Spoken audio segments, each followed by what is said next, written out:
Marché au gras de Peyrehorade, en plein cœur des Landes. À moins de 10 jours de Noël, les étals ne sont pas très fournis. Pourtant, les clients sont bien au rendez-vous. Et ce sont des fêtes de famille, tout le monde arrive. On ne va pas faire un Noël sans foie gras. C'est évident. Après les 2 épisodes de grippe aviaire qui ont touché une large partie du cheptel, le foie gras affiche cette année une hausse de prix entre 10 et 30%. Une augmentation censée compenser les investissements obligatoires pour assurer l'hygiène des élevages. Un prix qui ne freine pas les consommateurs. Il vaut mieux en manger peu et se faire plaisir avec un produit de bonne qualité qu'acheter n'importe quoi et ne pas l'apprécier.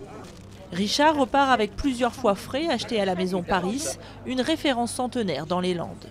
Ici, on ne vend que du canard label rouge élevé en liberté et gavé à la main. Une qualité qui se paye plus cher cette année. Ça fait 2,50 €, 2,50 € par pièce. C'est peu de choses. C'est ici, à quelques kilomètres dans le village de Pomarez, que l'entreprise est installée. En pleine effervescence, la trentaine de salariés récolte le précieux foie qui est trié selon sa qualité. Un moment que redoute cet éleveur après 2 ans psychologiquement difficiles dus au virus. C'est le moment évidemment le plus stressant puisque c'est là qu'on voit l'aboutissement de son travail et qu'on est au résultat économique, technique certes mais économique aussi. Donc forcément c'est un petit moment de stress. On n'est jamais sûr de rien et jamais sûr de soi.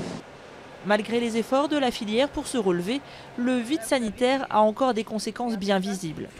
Et ce qui nous manque le plus, c'est l'inactivité pendant 6 mois.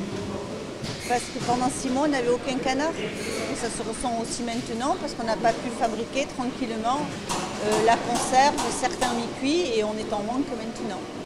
La production est en baisse de 44% par rapport à 2015. Alors, avis aux amateurs, ne tardez pas trop. Le manque de produits de qualité Made in Sud-Ouest pourrait se faire sentir dès les prochains jours.